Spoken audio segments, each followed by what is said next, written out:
And I'd like to talk a little bit about myself to begin with, and where I come from, and how I got into the art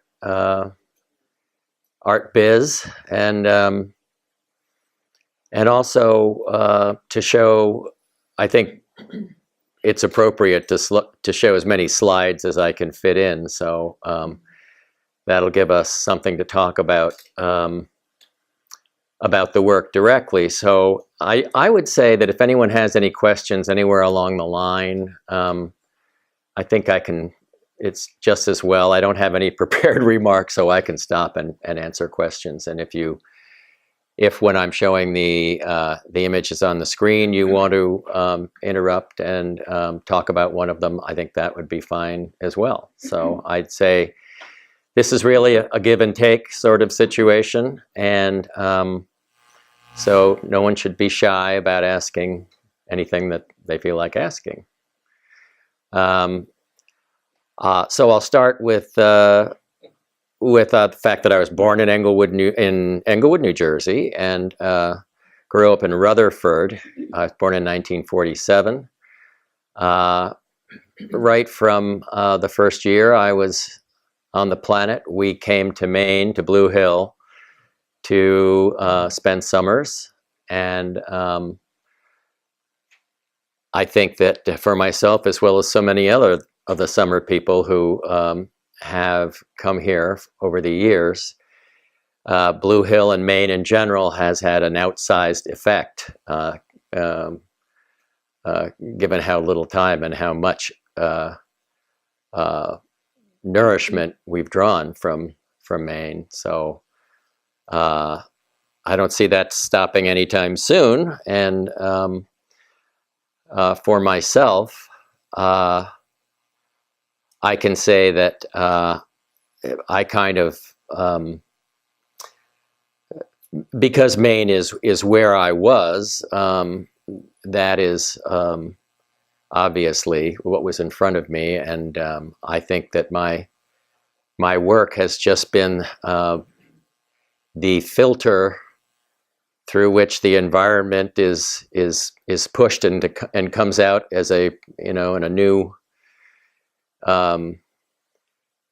with a different spin on it for everybody. And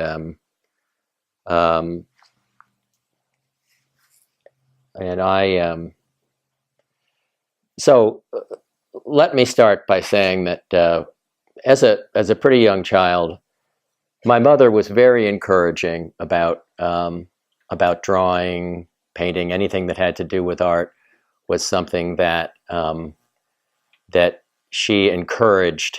And I know it's as common as it is. It's something that makes a big difference to people. And when mom gives you a lot of encouragement, it feels really good. So I think I always loved it, and then growing up after grade school, in grade school, of course, you have a lot of opportunities to paint and draw, and that was always the high point of any day for me. But after secondary school, well, after grade school, I didn't have any opportunity. There was no formal, in high school, I had no formal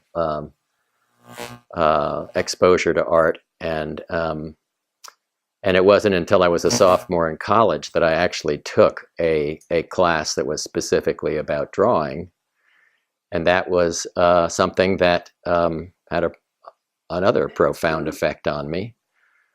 And I thought about becoming an art major, and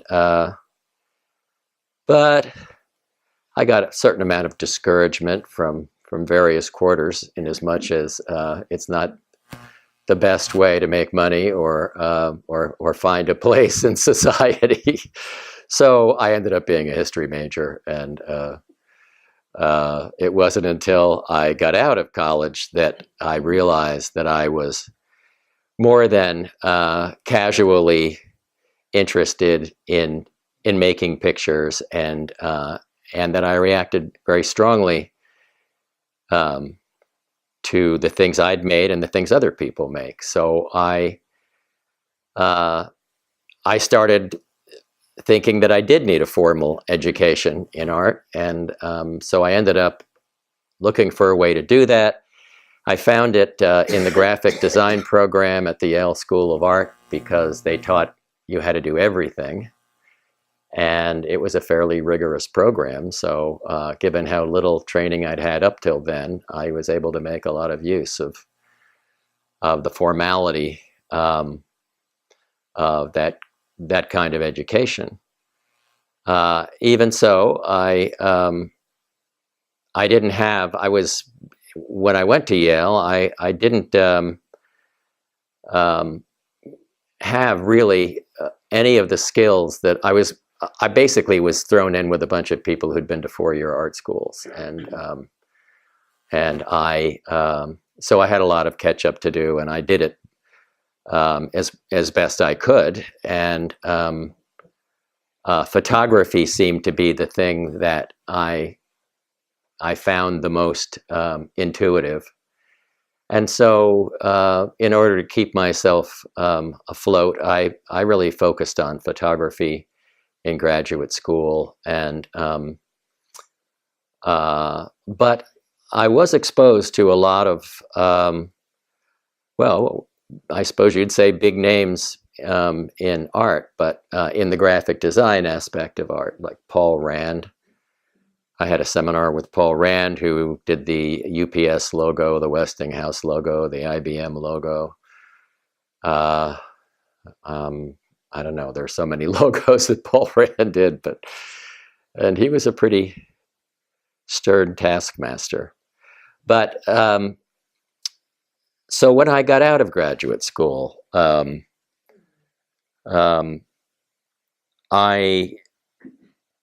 I felt I had a good start, but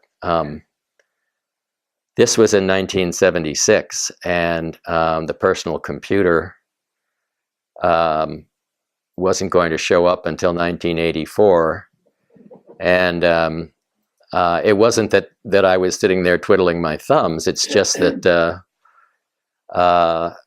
I was the guy who was my mentor, his name was Jerry Thompson, was a protege of Walker Evans, who was a documentary photographer of the, working for the WPA, photographing a lot of rural southern towns and rural southern life.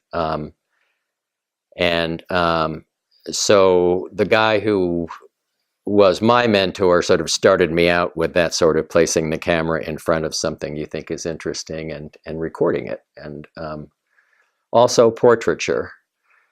And I was good at portraiture. In fact, I was very proud of my ability as a portrait photographer.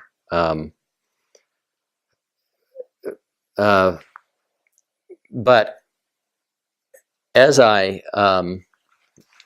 program at Yale was a 2-year program, and as it came time to move on from there to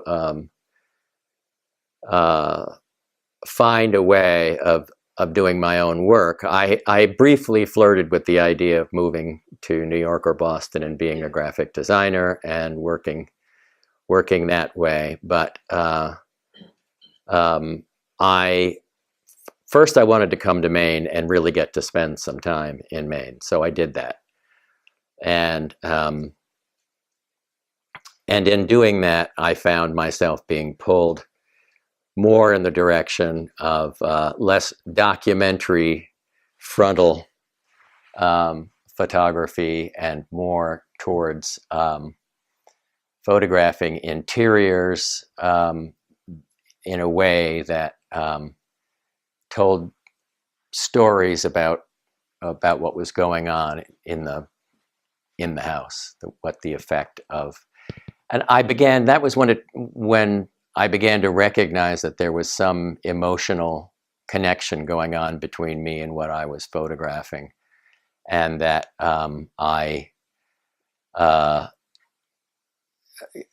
but I was a little unclear, I think, actually, about exactly what I was trying to do with that. And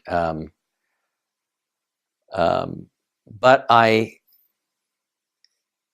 guess that by the time the personal computer came along, the first Macintosh in 1984, the IBM PC had been around for a year or more by that time. I was looking for something new, and something that at first when I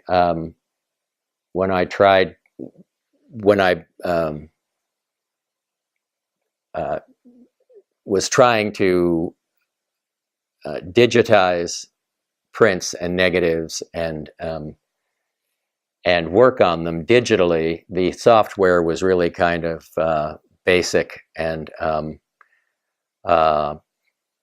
but I embraced it, and that's one of the things that I would say is that things really began to get interesting when I saw the first Macintosh sitting on a desktop in a computer store that had McPaint loaded in it, which was a graphics program that couldn't do anything but make bitmapped graphics, but which had a really easy to use interface. And this was the beginning of the graphic user interface, which changed a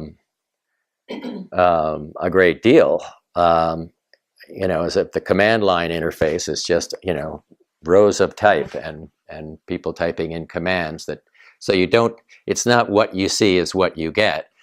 It's there's a kind of a disconnect that has to be bridged between what you're typing on the screen and what is eventually going to appear either on some other screen or in print or out through a printer. And but nonetheless, that first Mac was very exciting because, well, I couldn't type, and I didn't really have a background in computer programming. So I found it very exciting, and I worked doing graphics on a Macintosh for a couple of years, but there wasn't really any way to output the things that I was making onto paper or any other way, because a daisy wheel printer was the only thing that was available, and it wasn't until the laser printer became available, which was you sending that file, you get a perfectly formatted page of type out of McPaint, which was and McWrite, which was a really different thing than setting type on a.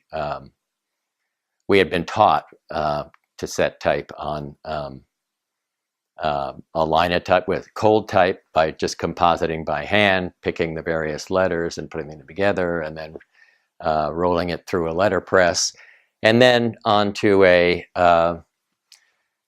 linotype machine, which is a fascinating machine, and it's a Rube Goldberg machine. It actually pours hot lead into forms that are put together by a keyboard, by someone typing on a keyboard, and then those blocks of type are put together in the form of pages and printed that way. But so I know I'm trying not to tell too much of the technical part of it, but the way I started out, the first software for compositing photographs and manipulating photographs was Photoshop, basically. So you could scan in a print or you could scan a negative, and then you usually were working in 256 shades of gray, so mostly black and white, but then within a couple of years it was 16 million colors.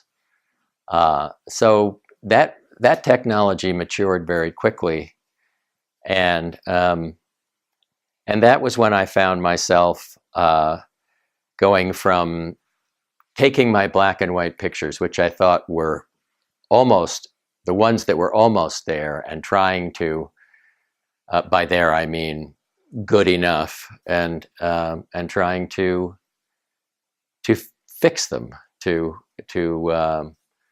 push those negatives to a place where, because this is the way I'd been thinking in the darkroom was, gee, if I only had enough skill to do this or that or the other thing. But I was looking to make pictures that were that didn't have that sort of straightforward photographic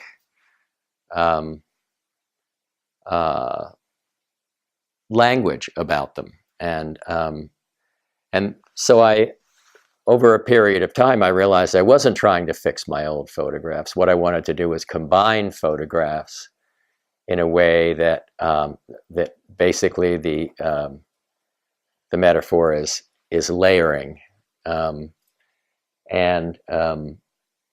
so in the first version of Photoshop, there was no layering. You had to create a mask around everything you wanted to paste something into. It was a lot more like collage. But with version 2 and versions since that time, the layers themselves interact in various ways, so that there's a kind of depth that develops between the various picture elements, and it actually is something that takes you more into the picture. And I've always used the phrase to be taken in by a picture. That's what I'm looking for when I'm looking at other work, or when I'm looking at my own work. I want to feel enough engagement with what I'm looking at that I feel some emotional, that I get a recognizable, actual feeling that that moves me, and that informs me in some way. And it's not just, oh wow, that's really great. It really has to do with it sort of creeps in, and you realize that something's happening in your relationship with this picture that you feel like you recognize, you are sympathetic with, or you at least want to explore it. Basically, it encourages you to connect more and spend more time looking at the picture. And so I think that my pictures are things that happen over time,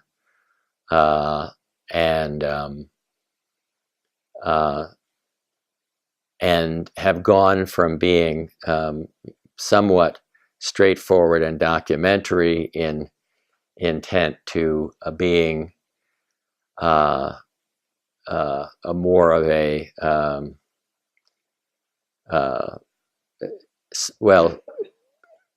transcendent. Spiritual is one way to describe it, but it doesn't quite.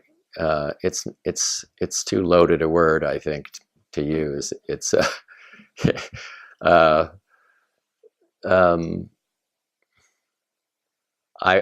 I think that at the heart of it is making a picture in such a way that it's not completed substantially, so that when someone looks at it, they sort of know everything they need to know. It's in front of them, and they understand it. There needs to be a little ambiguity. There needs to be tension between things that seem to be working in one direction and in another. I think there does need to be an emotional involvement, some tension about that involvement, but also a way of the viewer getting to resolve enough of it that they're not just left with an empty feeling of being confused or kind of aggravated, or or there needing to be a description on the wall. It used to give me a real pain when I was younger, when some of the art was more conceptual, and it seemed to be very popular that you needed the artist statement on the wall in order to feel that you were giving it a chance to connect with it. And sometimes it would be, you might feel some admiration for what they're trying to do, and other times it's, you're just saying, well, it doesn't work for me. But I do think that that we bring. I want the people who are viewing my work, hopefully they have everything they need without any cards on the wall, without any particular immersion in a certain worldview in order to engage with it. And so in that respect, I think that the viewer, what they take away, what they bring and what they take away is really the completion of the piece. It's not the same. It's not going to be complete in the same way for everybody. It's going to be, everybody's going to have a slightly different set of emotional flavors that are working inside, and that. But hopefully, if I've done it right, it's something you own yourself. It's not, and when you come back to it, it may not be any different the second time or the third time, but it won't feel any less compelling. It will just be different. So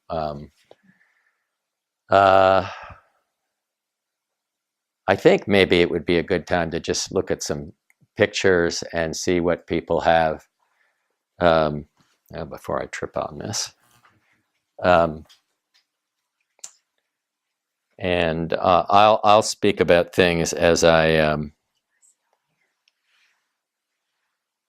let's hope that there we go. Well, this is, as you might expect, an early picture, and what are the things I wanted to say about this one, other than, it sort of puts out there a lot of the things that I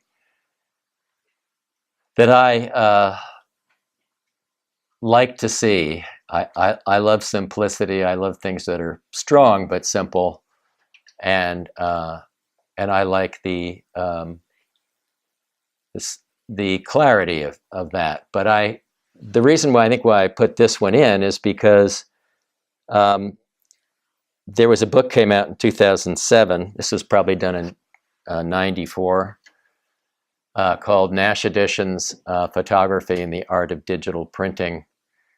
And Nash Editions was a pretty big deal. It was Graham Nash of the Crosby, Stills and Nash, who was trying to print his own work.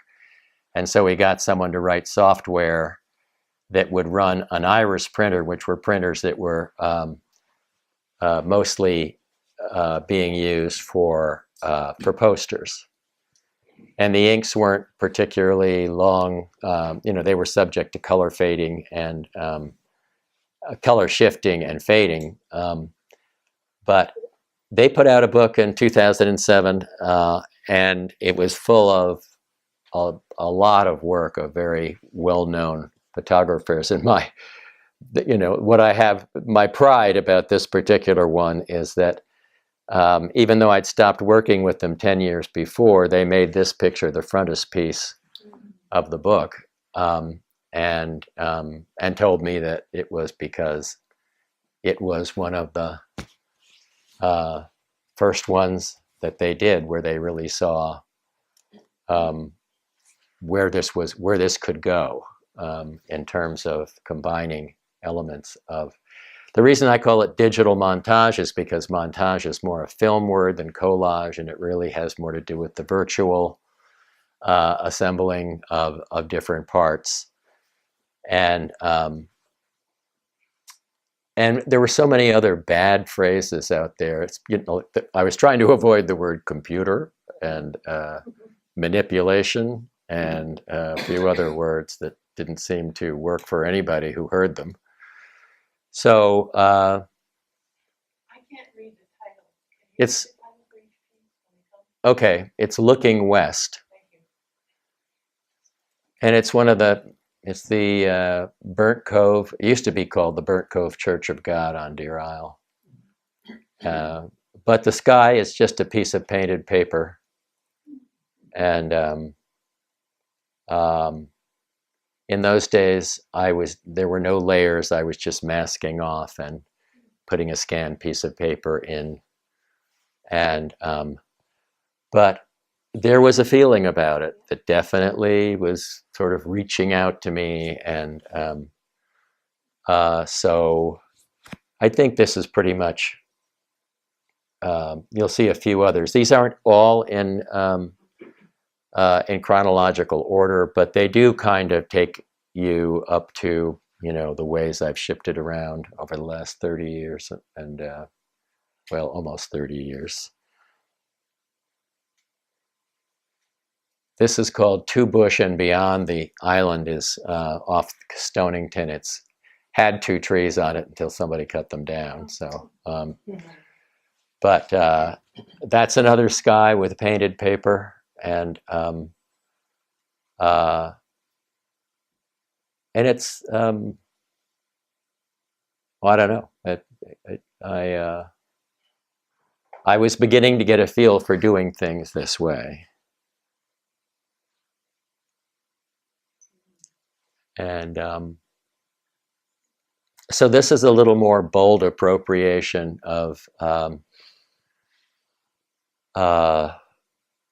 Well, this was the first one in which we were taking an interior space and filling it with natural forms, and but this one's grown on me over the years. At first, I thought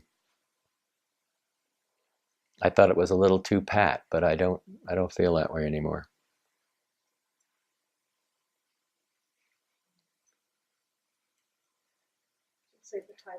This is Pandora's Chest, and it's really my old bedroom in Englewood, New Jersey. And my mother had a certain way of decorating houses, and so these little figurines, and I don't know. I just was trying to find a way to use the formal drawing of the picture in such a way that it all came together, but in a way that, well, it's really kind of hard for me to describe. It was a synthesis, but in pieces. So the question, did you mask off pieces and then put other photographs in the spaces? How did that go?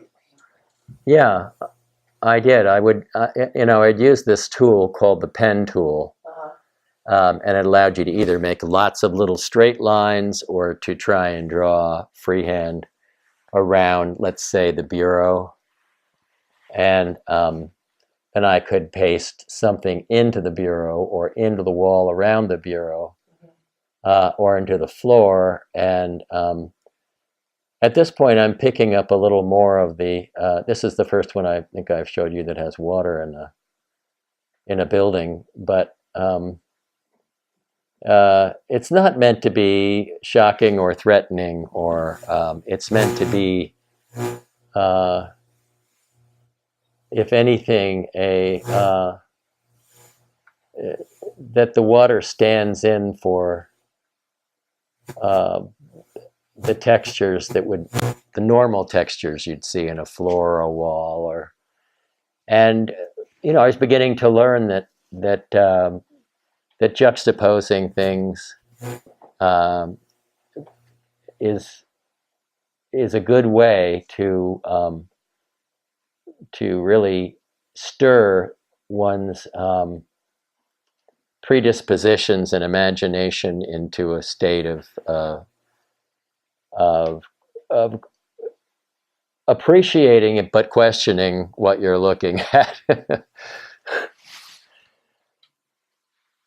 you brought water into the house, did you have an aha moment, or did you have an aha moment, or did you just accidentally do it and went?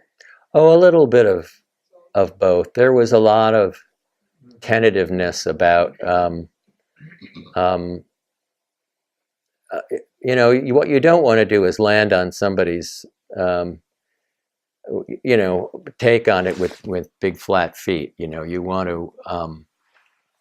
to take them in a way that this, hopefully this in some way, looks believable and not just entirely threatening and in your face, but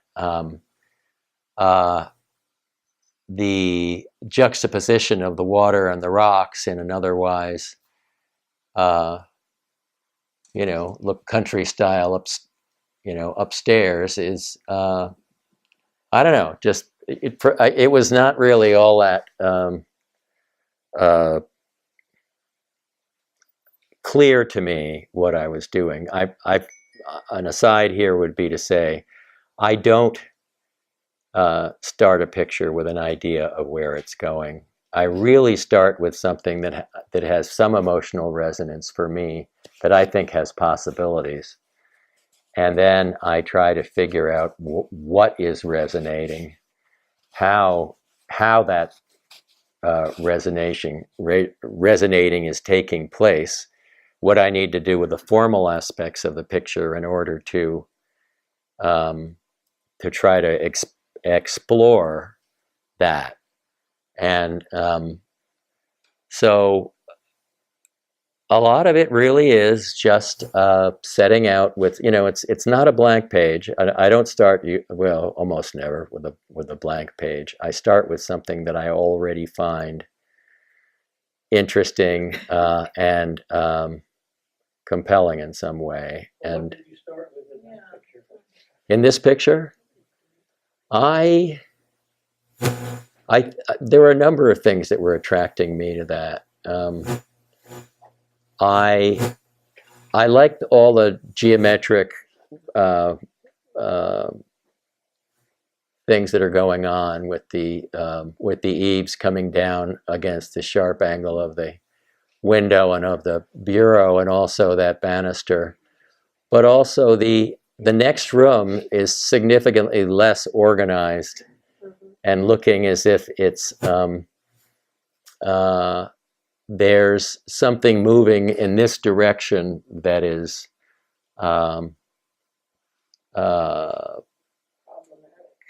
problematic. But how, often we see beauty in things that we're not very happy with. Some part of us is looking at this and going, it's beautiful, but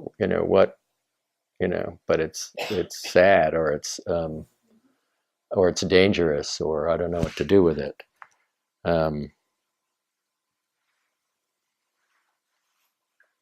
And this is actually in the Bahamas, a house not unlike some of the houses around here, but a cottage that was built in the 1700s, and in the 40s somebody put particle board on the walls, and it's just about on its last legs. But it's a good one for sort of showing the casual touches that any given person might make. Why they want to put that pillowcase on that pillow, or why they they're just the way people they don't really throw things together, but they put them together in a certain way, and it comes out giving you conflicting um, um, signals that, like for instance, the pictures on the wall were not there. They were watercolors of island scenes, and just didn't work for me. And Was the water stain on there, or is that something you added? yeah, it looks like a water stain, but it's really clouds that look like a water stain, and that's another way that ambiguity gets under our skin, is by not something looks right, but it doesn't necessarily look exactly like what you might think it's trying to be, and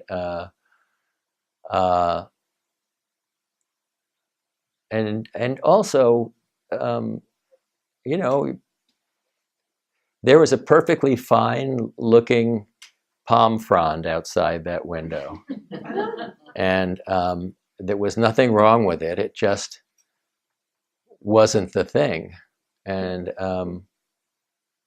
so I mean, I do tend to be a little somber and a little dark. I've always been attracted to dark pictures, but you know, I don't feel like that's all I do, but I do feel that there is something about the horizon. It creeps in a lot in my pictures, as you've already seen, and it's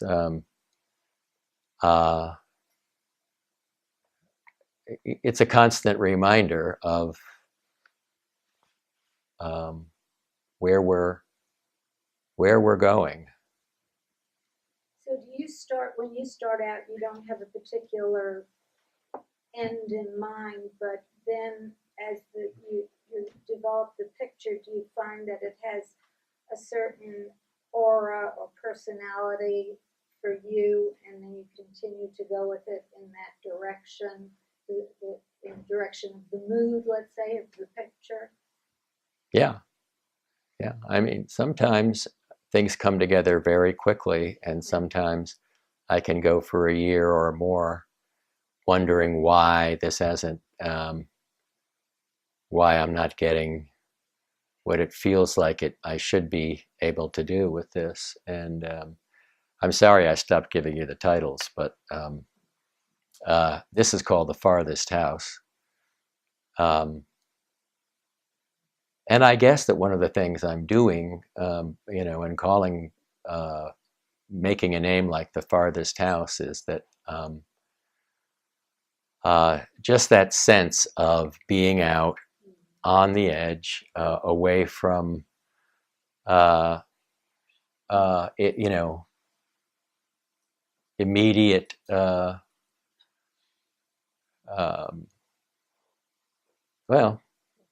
immediate rescue or immediate neighbors. It's, you know, it's more, these spaces are more about the way we feel when we're sitting in a room with a certain kind of light in it, and you know, when you have a couple of minutes on your hands. I mean, that's another thing that's started me on this whole thing about interiors, was how much character the room seems to have. A room seems to have, doesn't have to be any particular kind of room, but as the light moves across it and keeps drawing it differently, and keeps changing the little nuances of the way it feels, you know, it's either getting sadder or it's getting more optimistic, but in any case, it's really clear that we're always mirroring with the things with what our senses are bringing in, some kind of resolution between what we're looking at and what we're feeling, and does it have any meaning? I mean, you know, everybody seems a storm cloud coming, and they, you know, I don't say they feel the same way, but they might take that as a very clear message. Oops, things aren't going so well today. But it doesn't necessarily mean that things, they might, in a half an hour, you may have the most beautiful light you've seen in ages. I know you don't like having little descriptions next to your pictures, but I felt I was very interested in the stain, and now that I know that they're clouds, I mean, I really like the stain, but now that I know they're clouds, I like it even more. I mean, I'm getting more out of it by knowing that now. Well, it's one of the things that keeps the dialogue that's going on inside you alive. But you have to be convinced. If this all is unconvincing, then you're just not interested in it. And so that's one of the things that's hard to do, is to keep yourself interested, keep yourself convinced that this is you're in search of something that is not only helpful. Well, helpful is the wrong word, but intriguing for you to experiment with and look at, but that other people seem to, I think we're a lot more universal in terms of the symbols that seem to move us. Because I think in my old artist statement, it was something like, one of the lines is symbols both personal, these pictures are loaded with symbols both personal and archetypal. And sometimes it's hard to tell the difference, but they always carry some kind of weight.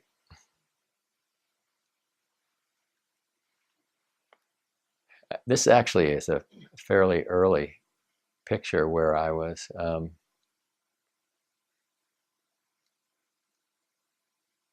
just having fun with the juxtaposition of the chair, the kind of chair. It's got, as you can see, there's some lines from a graphic that are in the back of the chair. Oh, looks like I put my thumb on the screen.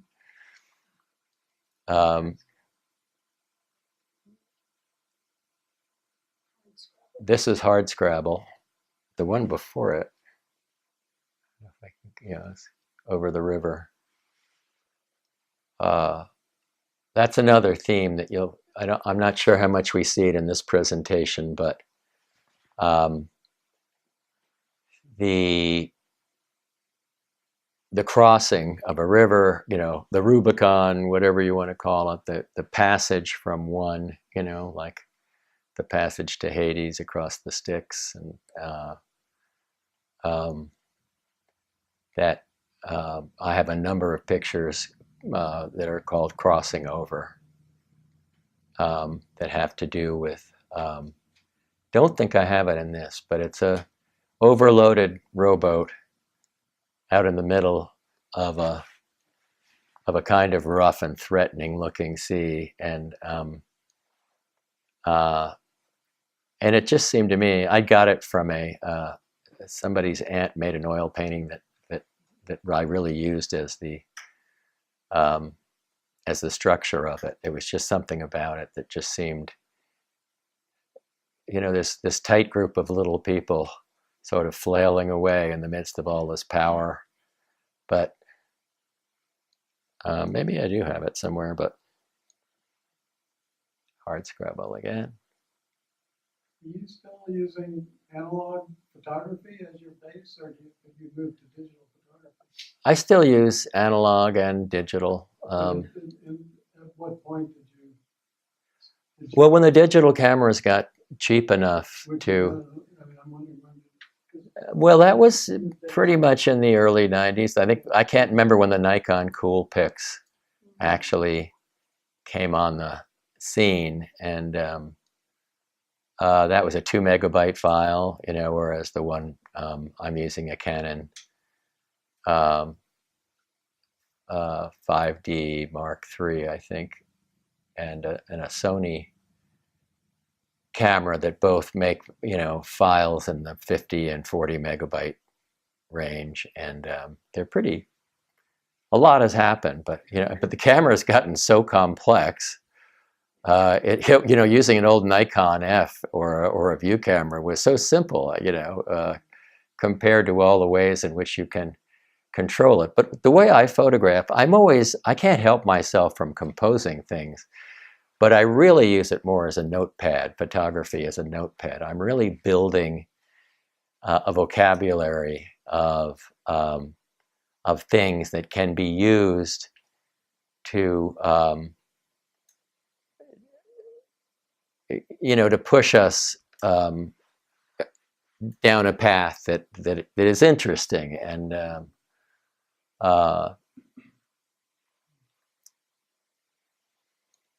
see what we got here. Acceptance. Yeah, another.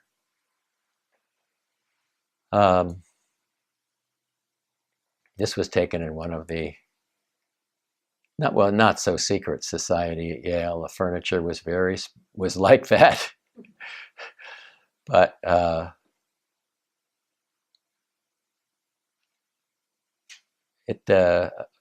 there just has always been something fascinating about the tension between nature swirling around inside the straight lines of architecture. Do you ever fill the wall in your image, or are you taking a picture of a real room and then manipulating the interior, like interior decorating, or do you actually move walls and put doors where you wish them to be? Oh, I've done everything. I don't feel it's any better a picture because I've moved things around more or less, but and I correct drawing a lot. I tend to a certain extent, I flatten the perspective a lot, like Cezanne was, flattening perspectives in some of his landscapes, and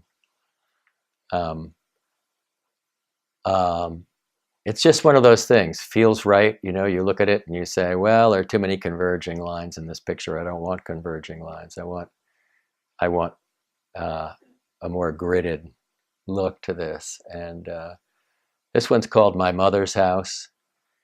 She took on a project back in the 50s of taking this falling down farmhouse and resurrecting it. And whole family worked on it. But it's been, in fact, that's our dining room set now, as a matter of fact. My mother called it a starter set. So, that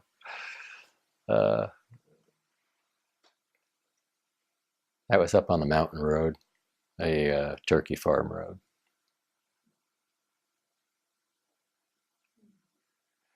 And this, this is one of my favorite pictures, I guess. It's everything from where I'm standing here is kind of blurry, and these pictures are mostly very sharp, but I love the wallpaper. It was one of my first experiences with crazy wallpaper. Just taking a piece of watercolor paper that had, I just brushstroke back and forth on, and a lot of what I do is I change the color systems. And like, for instance, that tabletop is a shingle that came off a building that had all kinds of different paint on it, and I really liked it. So, but that's my grandmother's sitting room.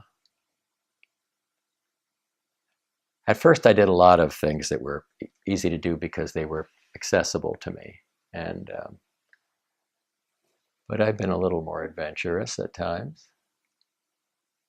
This is back in the Bahamas again.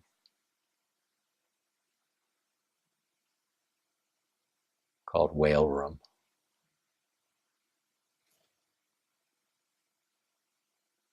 Easter Sunday always seems so often Easter Sunday around here is a day of hard light. And that's a house down in Stonington. It used to belong to the Connors.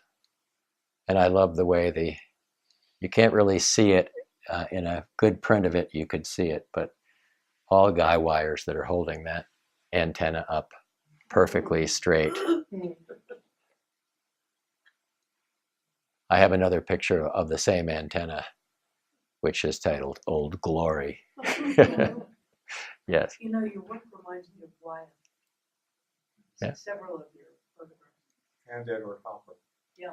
Yeah, well, I grew up, looking at Hopper and looking at Wyeth, and I saw a lot to like in both of them. Not that they were, all that similar, but one of my favorite pictures when I was a teenager was her room.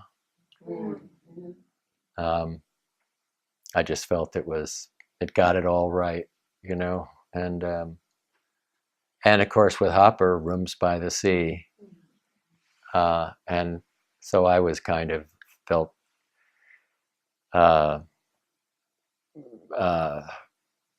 like I wanted to sort of meld the ways of looking. I wasn't looking for. Hopper was a bit harsh at times for me, and Wyeth was a little. I don't know. They were. Well, you know how it is. You borrow things, and makes me wish I'd put another picture in here that I didn't put in. And this was another early one that my grandmother had just died.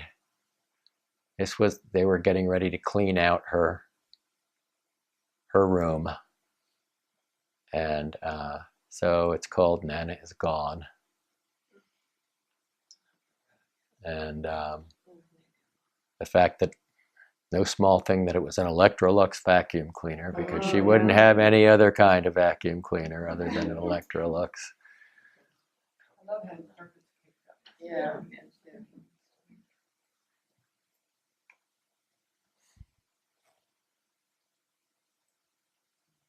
And this was a sort of a departure, as you can see.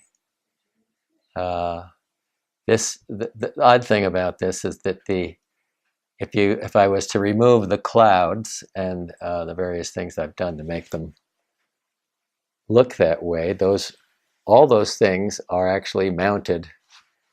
The clock, the figurines are sitting on top of a desk. The fish is on a wall. The bowsprit is on another wall that slightly comes in at an angle, but they're all anchored down. I didn't manipulate their positions in space at all. And yet there was something that seemed wonderfully silly and active about it all.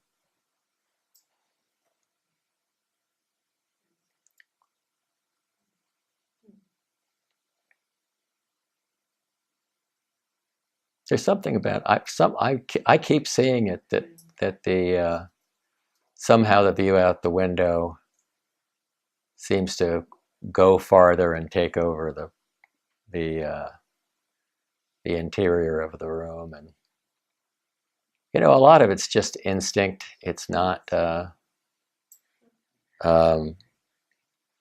I used to admire when I was young, and before I actually started making pictures, I really admired people who said, I set out to do this, and I did it. And I don't think my work would be particularly interesting if I worked that way, if I just set out with an idea in mind and tried to be true to that idea.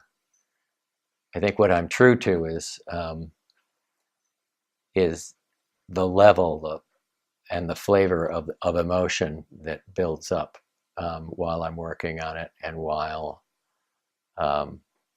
because it always seems to explain itself perfectly well. I don't really ever feel the need, and that goes back to that not needing something on the wall. I don't feel a need to explain anything really. I'm doing a sort of minimal level of that here, but it's all, so much of it is mood.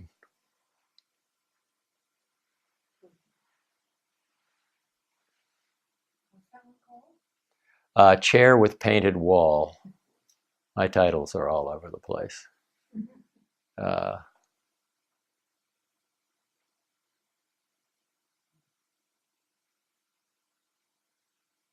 This one's called Water Table. And I've since reworked this one a little bit. I didn't really have time to. I've taken the flowers and I've changed the color system in that group of flowers a bit and made them on the verge of looking like they might be bright. Nothing wrong with flowers that are in all states. It's called Spring Tide. I love the open, airy, bleached out quality. And that is something I look for a lot, is a kind of an almost I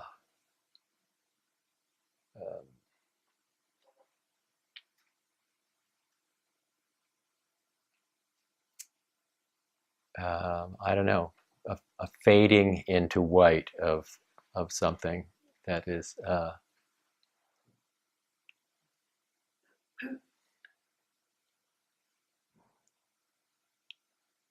now here we have some honest to goodness fooling around. As I played with this picture, there was a little serendipity about the way things fell together. I just looked at this at one point when I was trying to move things around in it, and I'd masked some things off and not others, and I said, well, I like that just the way it is, so I'm just going to stop. It's called Ending Wall. I don't really know what I'm looking at over there on the right. What's going on in that bottom corner? Well, it's basically a vase full of flowers that has been sort of flipped and moved into the across the middle of the door, and yet because things in the colors are muted in this,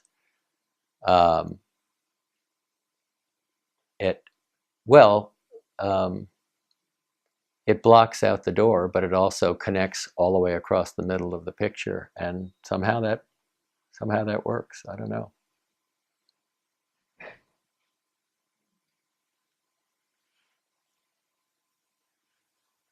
So this is this was, it was still is one of my favorite pictures, but it's because it's so much what it is. I was getting divorced at the time, so it's called Unforgiven. Leaves a little bit to the imagination, but one of the interesting things about this picture is that in the this is a 4x5 negative, and what was out that window was a brick wall across the alleyway, and it looked like just the perfect thing to be in that window, just a brick wall, and as much as I wanted to leave it in there, it just didn't seem to do it. So I took it out and put in something that did seem to do it. It's a little too harsh, I guess. I don't know.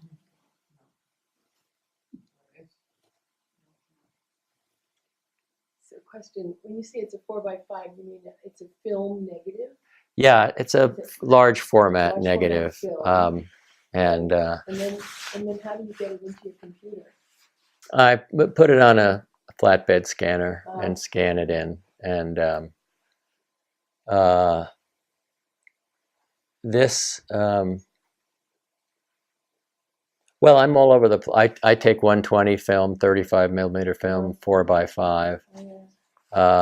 And I also use scanned materials that are just, found stuff. Not a lot of that because it's kind of rare that I find something that really just works perfectly. You scan your watercolors to the computer too? Yeah, just pieces of painted paper. And usually when I do that, it's not the particular colors of that piece, because what I do a lot is I bring the drawing in, the actual lights and dark, the tonalities, and then I change the colors. So if that were the brick wall, you wouldn't have the reflection on the table. You would have the reflection on the table. It was still there. It wasn't just, no, it was kind of hard to figure out why it didn't work. In fact, I should probably print it and that way. And maybe it's the way the softness of that 1960s light, a shade, sits in the middle of that. I mean, this is, almost a perfectly symmetrical picture, but not quite.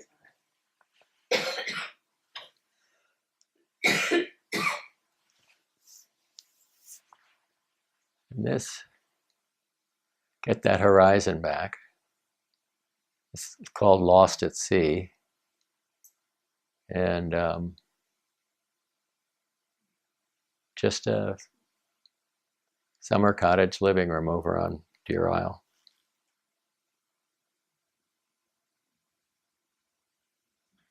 This one has to be printed just so. Well, maybe it's not perfect there, but it's called Low Tide. And I was very happy with finding a way to put all these pieces together. The spindle bed, the rocks on top of what looks like a oriental carpet that's covered with mud, but you can still see the pattern. And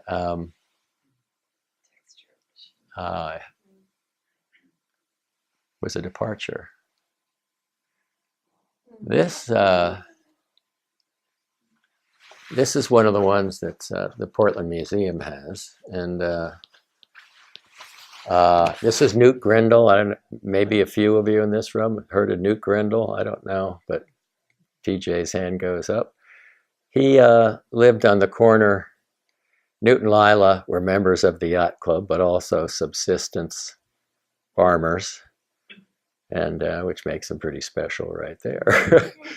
But wonderful guy, and they're both wonderful people. I think Newt's gone, but that's what they were of a generation of Mainer that they did everything, and they didn't particularly care if their house was cluttered or not. But little bit of everything in this picture. But it really does speak very eloquently about a certain time. This picture was probably taken in the 70s, in the mid 70s, but that living room probably hadn't changed for 10 years before that anyway.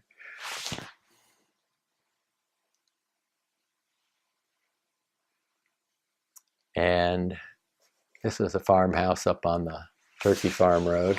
It's called Far Shore. And this is one that took me a long time to get right, because, a hallway sweeping back like that, all that perspective, and yet I don't know. I love being able to bring the rocks and the mud into the floor of the hallway. Yeah. When do you decide to leave something black and white? Well, it's really kind of just a, sometimes, I guess I usually try desaturating all the color out of it. And if it is improved by that, I might leave it black and white. But there are some that are both, and they're interesting. They're interesting to look at next to each other. The name of this is you can't really see it, but that painting or that print on the wall, it's of a girl in a big bonnet, and it's called, and she's got her hands in a muff, and it's called Quite Ready. What? Quite Ready. But, and that kind of wallpaper, my mother was very partial to that kind of wallpaper.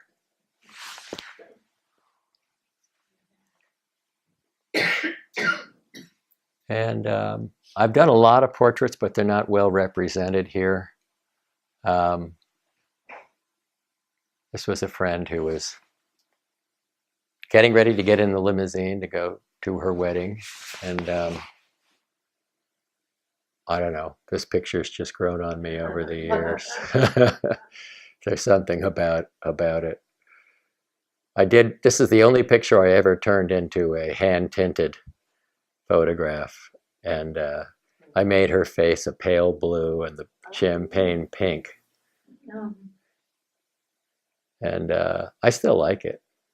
I didn't do a very good job of it, but I love the way her sweater looks. And her neck. Look at that. Wow. And I don't know, some of you have to know Berto.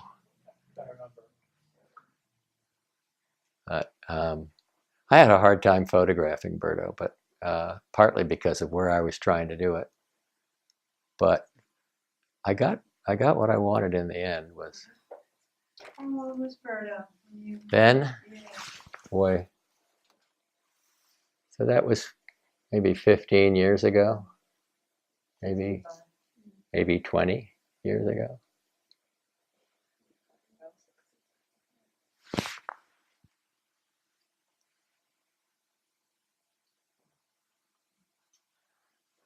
This is called Hallowed Ground. It's a living room of a big mansard roofed Victorian on King Row in Deer Isle. And you can see that Judy's back up there on the wall. And but also this was one of the first ones where I really tried to bring to try to get the floor looking intriguing, a combination of water and stones and boards. And this one I really had to clean up. On top of that piano, there was a couple of pieces of impromptu sculpture that just were too wild and crazy, and they would have occupied everybody would have stared at them trying to figure out what they were. I thought, I'll just take them out.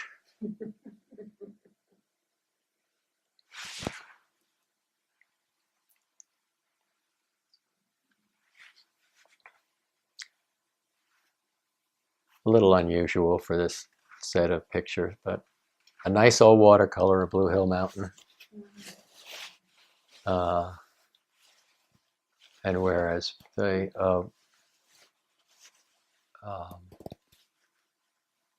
didn't have much hope for this picture when I started putting it together, but it just grows on you.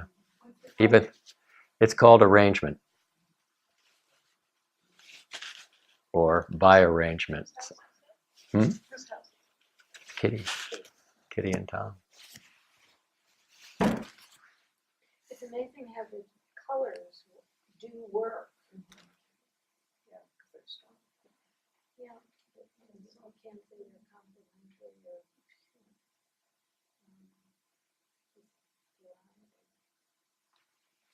No, it's one of those things where until I'd opened it up like 4 or 5 times after I thought I was pretty much done with it, I was just going, I don't know, just really holds together. And it's not. I guess I was disturbed by the fact that it's also clean and neat and an upper crust.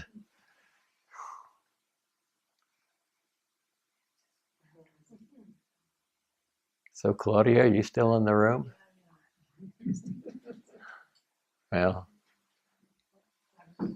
anyway, it's called the Wharf House Claudia, and there's a house on the Fox Island thoroughfare, which is an old sardine factory that was turned in to look. What faces the thoroughfare looks like the stern of a ship, an 18th century ship with a gallery across the back, and it's really fun. And it's got these little bay windows that look like gallery windows, and it looks like a galleon. And this is a shot on the interior of that. But I've placed somebody who I took a picture of in my living room, right in the middle of this. So the people who loaned me the house to photograph, this is the kind of thing that upsets people. They see someone who looks like they own the place, and and they have nothing to do with it in reality. And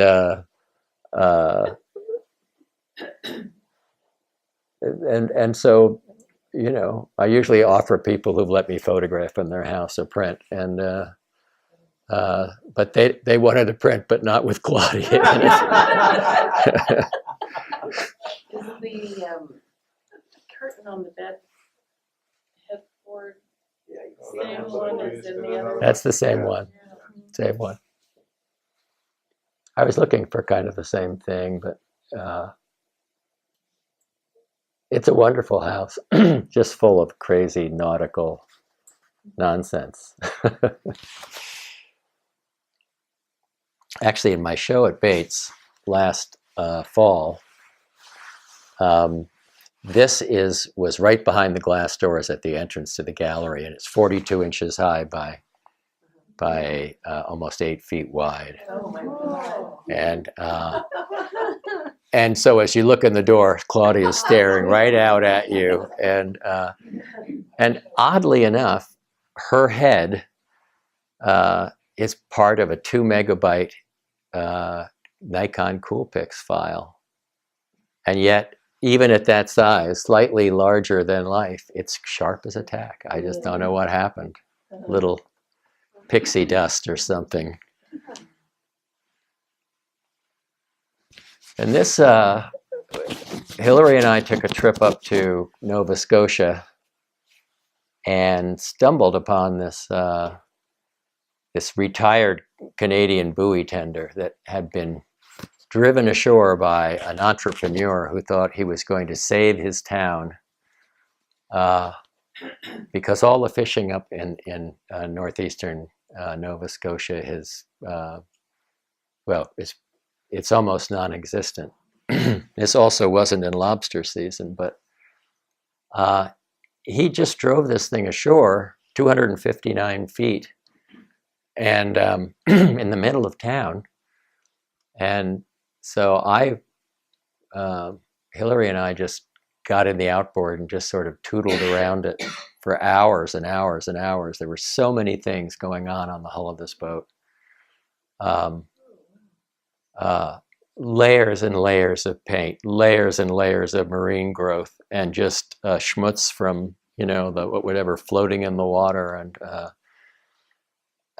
it's well, from my angle, this picture doesn't really do it justice, but and also textures from sharp tack little barnacles to the big mussels at the bottom, but. This is called soft shine in reference to the fact that, as a boat moves aft towards the transom, they do so sometimes with a very soft turn of the bilges and sometimes with a very hard turn of the bilges. But this one is almost a double ender, so it's very soft shine.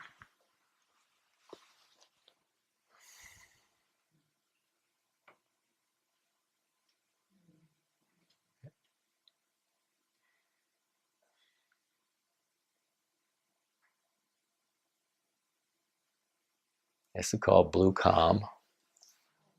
It's the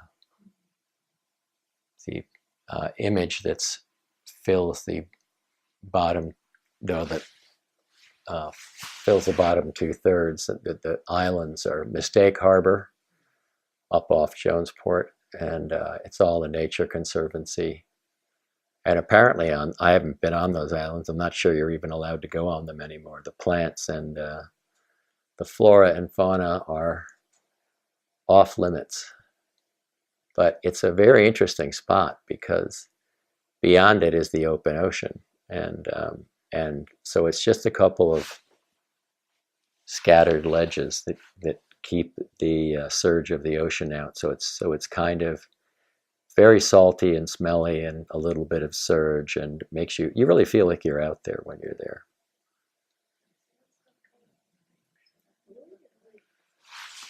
So lots of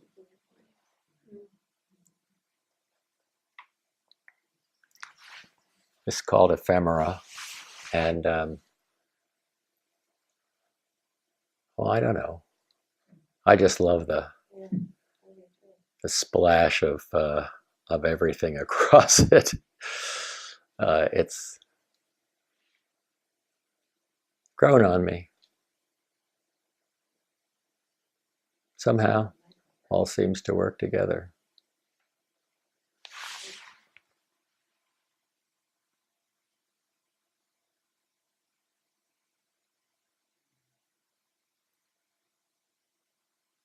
Another one that, for some reason, so simple, but I don't know, just really works for me. Among the strange things, I don't really reject things because they're not logical necessarily, or don't go with things, but this is actually, and the two pictures that are in the two doorways, this is Arctic sea smoke, and that's actually a snowbank at the edge of the road. What's the title? It's called Pilot House. Well,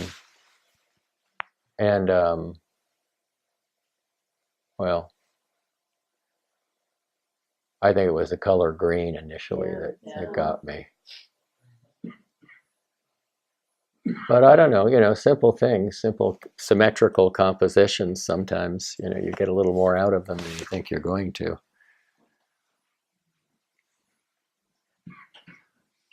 And this is a guest house at the Jackson Lab, one of the buildings they own.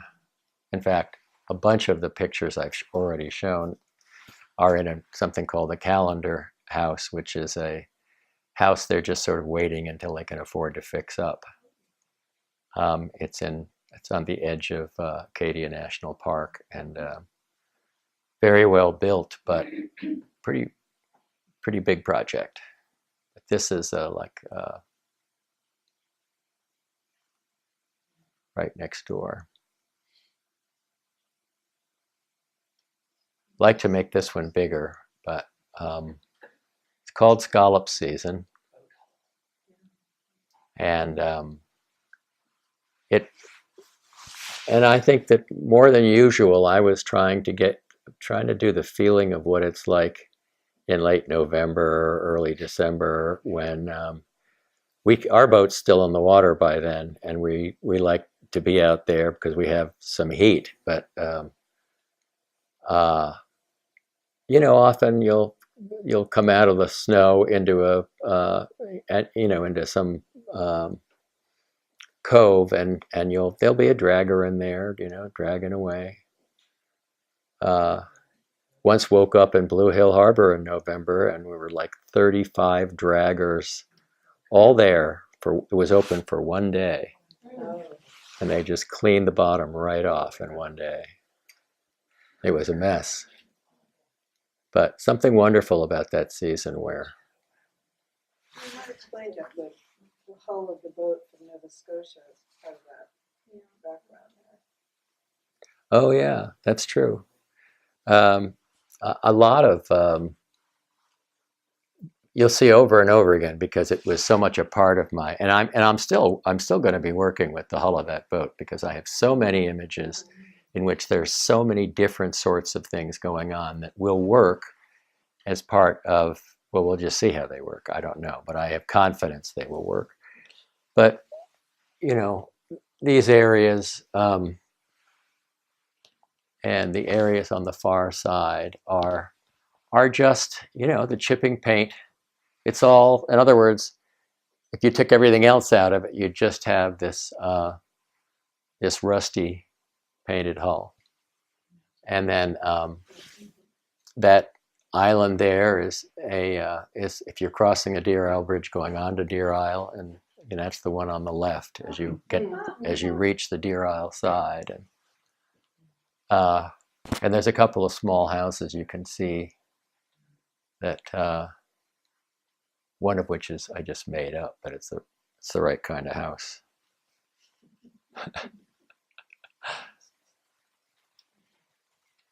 And Home and Away is this. I think that once again we have the hull of the boat, and but I just couldn't get it out of my mind that the maritime history of Massachusetts and Maine and the China trade, and so that blue cantonware, which there is so much still around, and the tea set, and yet you know, a sort of formal arrangement of things, and I use the water from this 18th century, well, 19th century painting, early 19th century painting, because this is the hull of the icebreaker. Mhm.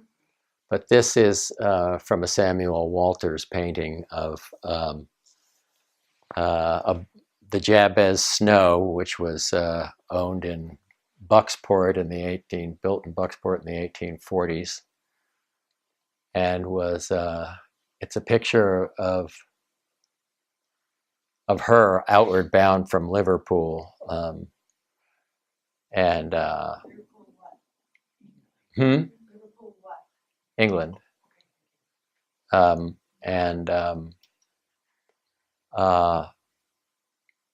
the Jabez Snow, which I like the name, I like the boat. It's a black wall frigate-looking boat. It's very looks like it's very well maintained. There are a bunch of passengers up in the front, you know, outward bound, all excited.